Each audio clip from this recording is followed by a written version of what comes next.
Hi folks, and welcome back to Quarantine According to Eddie. It's Saturday the 23rd. It is about 5 past 5 in the evening. Just had the government's minister update, government briefing, and what a briefing it has been after top aide Dominic Cummings has been found to have driven up to Durham to self-isolate from London, and all of the hoo-ha that has caused. And I mean, regardless of the nature of the facts, and I'm not going to get into anything here, if nothing else, so I don't get sued, but regardless of the facts, this is going to really shake people's confidence in the message that's been sent out. You know, the idea of stay at home, and you've got to stay at home to protect people, particularly as, you know, Cummings and the family were infected with coronavirus at the time. Of course, there's a very strong temptation, therefore, to think, well, screw it. If they can break the rules, then I'll break the rules as well. However, as Mahatma Gandhi said, an eye for an eye leaves the whole world blind. We do still have to work together on this one, and as frustrating as this is, I guess we have to sort of try and stick by it. Mind you, hopefully there will be a satisfying resolution to this story after all. Let's just leave it at that. It seems like a suitable time to talk a little bit about guilt and shame. Two things that are kind of similar in some ways, but fundamentally different. Some societies and some approaches to morality are based on guilt, and some are based on shame. So what is the difference? Shame is very much an interpersonal thing. Shame is something that you would feel if you were shamed by someone else. If you were caught doing something wrong and your community or those around you called you out on it and said, shame on you. We disapprove, but in a very strong term. It's very much interpersonal. And there are societies that are based on shame, where if people do things wrong, they are publicly shamed. Guilt is subtly different. Guilt is more the idea that you know what you've done wrong, and it eats away at you. You know, whether you're found out or not, guilt is something that you will experience within yourself. Now, a lot of societies that are based on guilt are ones that believe in a monotheistic God. So, let's look into these details a little bit.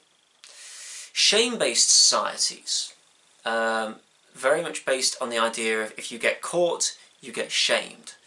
And that's kind of the moral response. You know, you've earned it. You've been caught doing something bad. You have earned to be shamed publicly.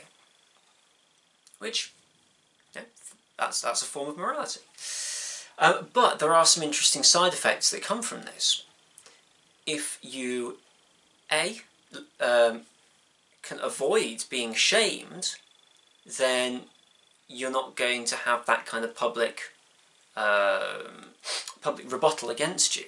So you often find that people will deny things, try to avoid being caught, may even lie and cheat their way out of being shamed.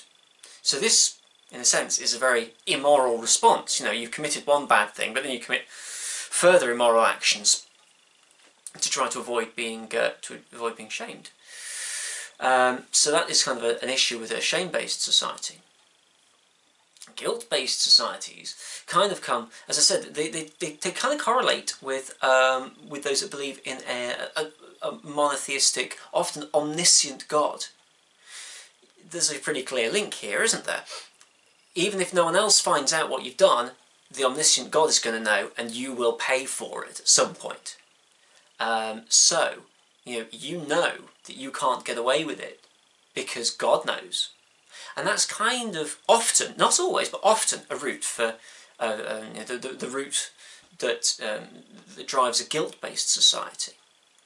Now, on the one hand, it means that People, well, you don't necessarily base your morality on whether you're caught or not. It doesn't stop people from trying to cheat their way out of it. But it means that, you're stuck with your own guilt.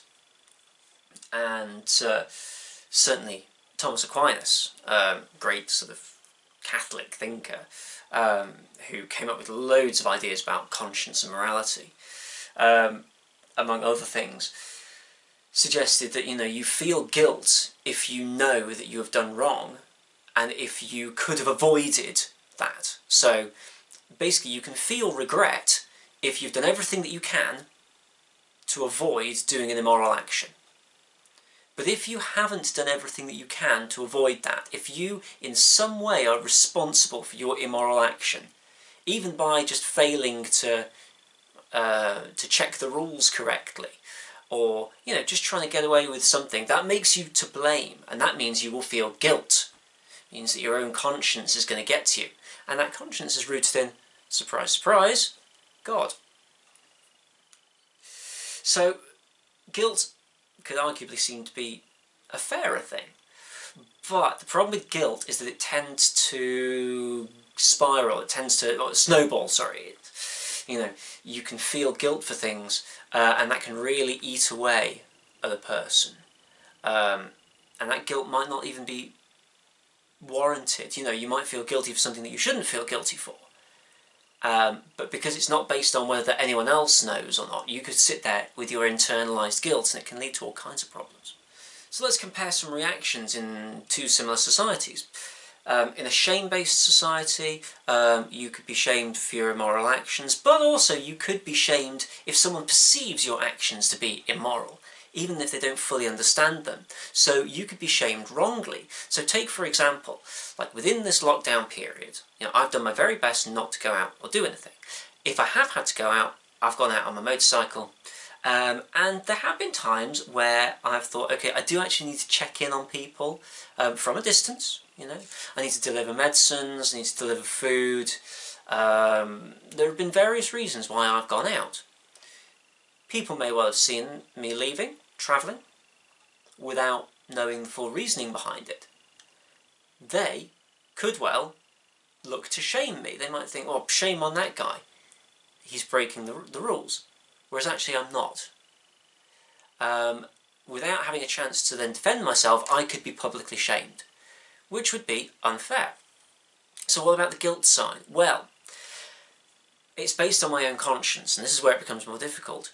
On the one hand, because rather than relying on other people to call you out, you rely on yourself. Now, if you've got a good conscience, then I'd be able to say, for example, well, I don't think I've done anything wrong. I'm pretty sure I haven't done anything wrong. I've been doing this for the right reasons.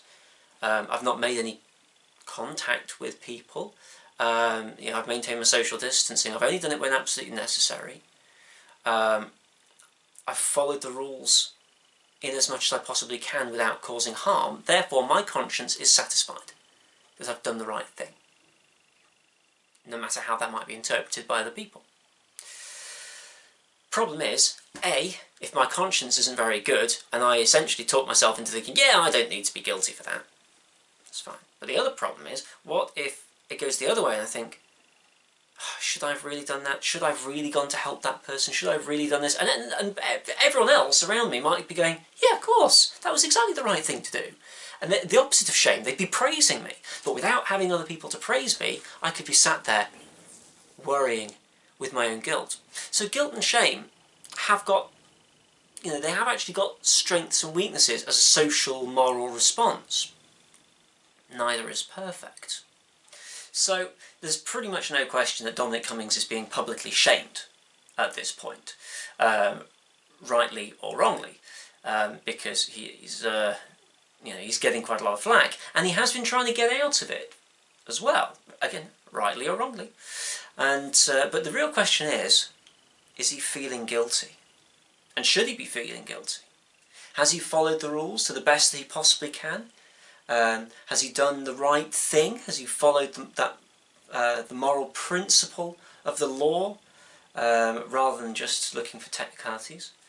Or is he guilty on the basis that he has not done everything he can to make sure that he's acting in a morally acceptable way. Time will tell. Interesting stuff, certainly, but I will leave this topic with one of my favourite quotes from Voltaire, and you know, perhaps we'd use slightly different language these days, but I still think it's a really good one. Every man is guilty of all the good he did not do. So we'll see how this pans out. I'd still urge people to carry on doing their very best to self-isolate, to follow the rules, even though the temptation is very much there not to, and it does feel like there's one rule for one group and another for another. Let's not only avoid being publicly shamed ourselves, but also make sure our consciences are clear. So, any questions or comments, please leave them. Otherwise, thanks for watching. See you next time.